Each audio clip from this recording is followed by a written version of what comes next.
We won't give any details. Hey, good morning, everybody. Welcome back. We had a good spring break and got right back to work on Monday. Had a good practice yesterday. It was our first practice in pads, and guys flew around, did a nice job, but we knew it was going to be a little rough after a week off. But overall, we were really pleased as a staff. We just got done watching it all, and there was good energy, good emotion. There was a lot of good carryover. Obviously, there's some things that they forgot over a week, but it was the trajectory or the how we wanted to practice as far as getting a couple done before spring break, so they could just learn how we were doing things. And now we'll hit the ball rolling here for the next 3.5 weeks with 12 more practices, and we have a little bit of a break right now, and we won't practice again until Friday. But then we'll have 3 or 4 a week, the remaining 3 weeks, and kind of wrap everything up. But I was excited about the way the guys performed yesterday. It was some good contact. It'll increase once they start learning more of what they're doing. Obviously, that's the biggest challenge right now, is just the installation, and they're just their brain overload right now of all the things we're putting in. So we'll open up for questions. Yeah, I was curious about the rate of retention that guys are able to have with the install, and maybe where you forecast that over the next 12. Well, we should have most of the install in by practice, I think by practice 6, and we just finished practice 3.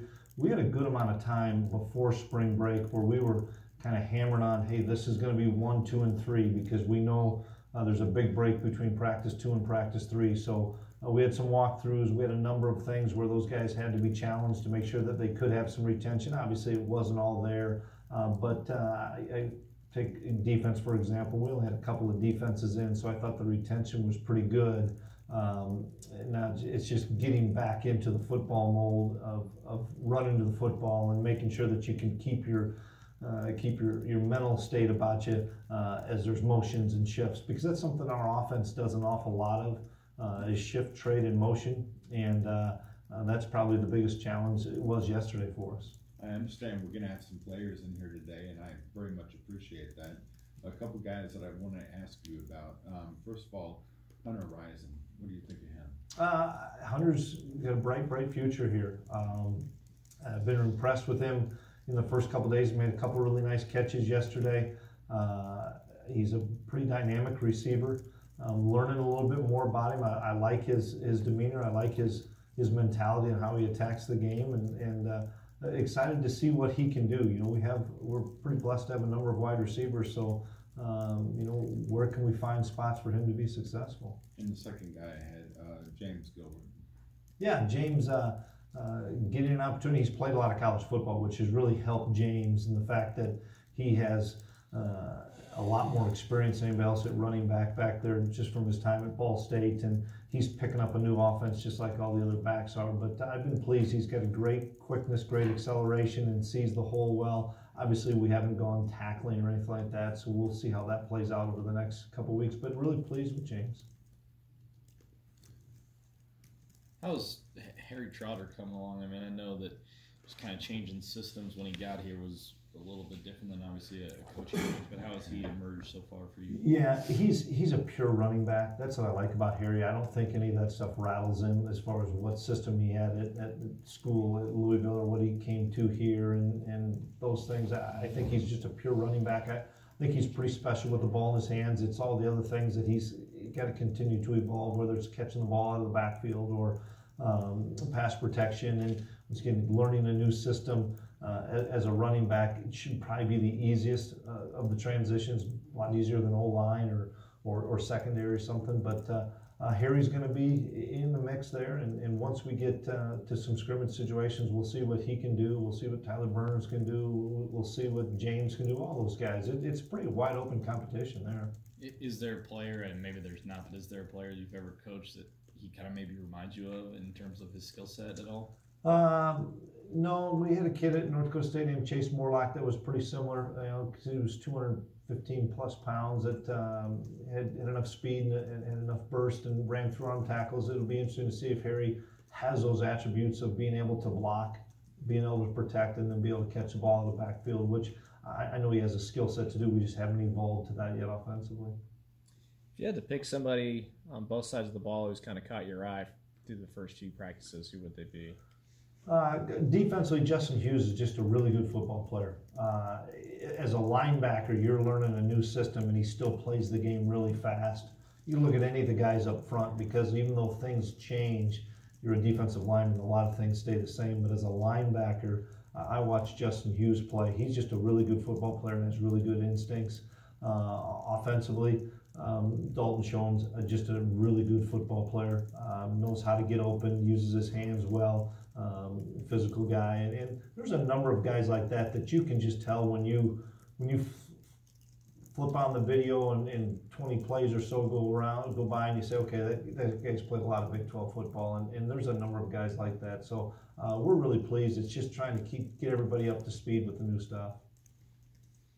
Coach, when we talk about putting together a new team, we focus on the players, but the coaching staff, how is it unifying the guys that you brought with you and all these kind of different parts you're putting together in a coaching staff? It takes time. I mean, we're learning each other, how we coach on the field, who's leading meetings and stuff, whether it's special teams or offense, defense. I'm impressed with Coach Mess because I've been around Courtney so much, and how he's integrated Colin in, wanting input from what Colin sees as a quarterback, even though it's new to Colin. He's having some great ideas in there. It's helped on offense. We have so many guys that have been a part of the system before. On defense, it's neat to see just all the personalities. There's a lot of coordinator experience on the defensive side, and Coach Hayes has done a really nice job of implementing some different ideas that whether Buddy or Tui or Van or Joe has to try to make us better.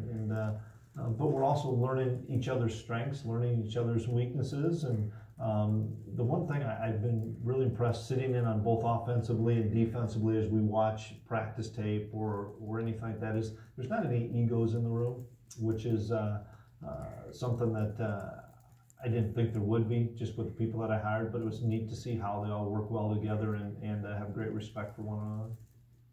I'm sure it's not going to be out there, 3 days into spring practice, but when do you intend to put together a depth chart for the first time, and what would the process of that be with your coaches? Probably sometime in August. Because we're really not going to scrimmage very much, and depth charts are so fluid. I look at it more of who are the 17 to 22 guys that can help you on each side of the ball that early in the season, because you're always going to have another 10 to 12 that you hope help you later in the season. And then the special teams part is so critical for us. We're not doing as many schematic things on special teams this spring as we are just drill work, simply because from a coaching staff perspective, I think it gives all these young players an opportunity to compete and show what they can do, because I don't know a lot of these kids' skill sets, and when you have a competitive drill like you do in special teams, oftentimes the competitive nature, the ability to change direction and be physical usually shows out, and so it won't be any time this spring for any of the depth charts. One thing that's a change, at least to us around here, not having a specific special teams coach. What's the process of kind of everybody picking up the slack there and the reasoning for that? Yeah, it's the way I've been a part of it in the past. I want multiple people involved. Not that there hasn't been multiple people when you have a special teams coordinator, but I think the more voices in the front of the room, for us it's great because Van Malone's going to be in charge of the punt return. He's going to talk to a bunch of wide receivers and running backs that are going to be on that. That gives those guys another perspective on coaching, on dealing with adversity, whatever it may be, so that those young student athletes can take what Van tells them and take it on to later on in life, whatever it may be. But I want multiple people in the front of the room. I think that's important to expose those guys to some different coaches. And so I think I have 4 coaches. Coach Mess will be in charge of the punt, but he has 3 or 4 guys helping him. Coach Klieman will be in charge of kickoff with some help. Coach Anderson will be in charge of the kickoff return with some help, and then Coach Malone will be in charge of the punt return with some help. And then Tui will have the PAT field goal block, and then Connor Riley will have the PAT field goal. But then within each of those segments, somebody's got a left side, somebody's got a right side, somebody's got an interior. And so multiple guys, and I think that's just, I think the more people you can have coaching and developing athletes, the better off you are. I was just wanting to know, in terms of just when you're out of practice, because you're a defensive guy, do you find yourself kind of floating around there more, or do you try to just kind of go all over, check in with the receiver, check on the quarterback? You know, much like daily at practice. Yeah, early on, I've probably been a little bit more on defense to try to help out there, just because, you know, we're trying to teach linebackers, and Coach Hayes has got the inside linebackers as well as he's got the nickel. So I've been focusing more on maybe the nickel position or the safety position, because I have really good familiarity within the system at those two spots to help out either Coach Hayes or Coach Klieman, especially during these first 5 or 6 days, just with the installation, and it's hard to have one coach have eyes on everybody. So I'll do that early on, and then, but like meetings, I sit with the quarterbacks a lot in meetings. I'll go sit with the safeties or linebackers a little bit, but I want to make sure that I get an opportunity to be around a lot of guys. I'll have fun. I'll go in with the old lineman here in another week or so. I just think that's really important for me to continue to build relationships with everybody. And then kind of a follow-up on, how does that maybe, how you're doing it right now, compare, contrast to how you did it at Coach? Very, very similar. You know, I'm gonna get to know everybody, and that's the key for me, is to get to know everybody, build relationships with all of them. But they all know too that my background's been on defense, and so from schematics, X's and O's, technique-wise, I'll probably, you know, I'm not going to tell Coach Riley how to coach an offensive tackle where it's easier for me to help and coach a secondary player. I was wondering a little bit about your perception to this point on the offensive line. All coaches are a little bit different in terms of sizes and what you want athletically. Do these guys kind of fit the mold, or is that something that's a work in progress? It's a work in progress. I'm really pleased that we have so many returning guys. That's the thing that experience is hard to beat in the offensive line, because they see so many different pictures, and from blitzes to different run fits and stuff. And for us, early on in the practice, we're going to emphasize running the football. Later on in the practice, we emphasize throwing the football. So for those guys to be able to separate the two and make sure they understand some of the run reads and run fits and blitz reads, as well as then get into a third down period or a pass setting, I've been impressed with those guys. I'll maybe reserve where we're at based on once we get a little bit more contact in. And the other thing that's pretty special for those guys, and I say the same thing to the defensive line, is you get to go against guys that have played an awful lot of football. And it's not like, you know, a guard's going to just dominate Trey Deshawn the whole time, you know, or Trey's going to dominate Tyler Mitchell the whole time. I think that's the neat thing, is competition brings out the best in all of us. And that's something I think those guys on both sides of the line of scrimmage don't take for granted, that they're getting great work each day. Switching gears a little bit, Coach, an official visit period kind of opens up in April. Is that something you typically use or will use, if at all? Well, that's new to everybody. I think it just started last year, so in the past I hadn't used it, didn't need to use it at FCS. I don't think it was used a whole bunch in FBS, just being on the committees that I've been on. It's kind of sporadic, you know. David Shaw hasn't used it at Stanford. Fitzgerald hasn't used it at Northwestern. Some schools have used it. For us, we'll pick and choose our spots to be able to use that. Obviously, you'd like to wait until the fall when you get a game day environment. I think that's the best sell. But in the same respect, not everybody's waiting until the fall. So you try to get these guys on an unofficial visit right now. And that's what we have, these junior days, and we have a number of them throughout the spring, of trying to get those guys to come on campus. It's still the big key. How do you get them on campus, whether it's through an official or an unofficial visit? But we'll kind of keep playing that out as April continues on. You mentioned last week that it was killing you to have the names on the back of the jerseys. You still don't know everybody. How far along are you there, and what do you do to learn a roster size? Well, I feel pretty good. It's just sometimes when you're far enough away, you're like, wait a minute, who's that number compared to that number? Because maybe the bodies look the same. But it's helped our other coaches. I'm probably around all of them the most, so I feel pretty good. But if you're Coach Mess and you're trying to figure out the DBs, and somebody makes a great play on a route, you don't want to say, hey, good play 12. You want to say, hey, great play, AJ. I mean, those are the things that it's still a personal touch here. And so I feel pretty confident in knowing all the guys now.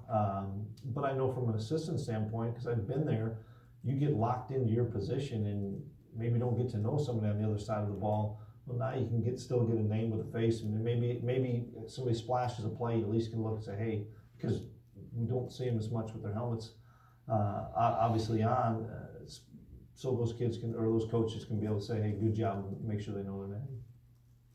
You're familiar with Marcus Hayes in the recruiting process. What has he brought to the table so far for the program? You know, he's a real competitive guy.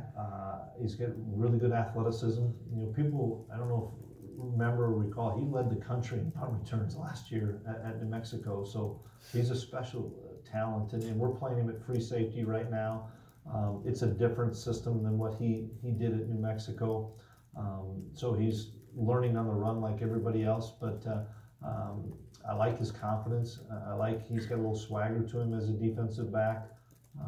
Really good communicator, which is what you have to be in the secondary. You know, for us, we need to have a quarterback in the secondary, and he's done a really nice job of that right now. And his eligibility status, as a transfer, does he have to sit out? He has to sit out. We're applying for a waiver. We'll see what happens here this spring.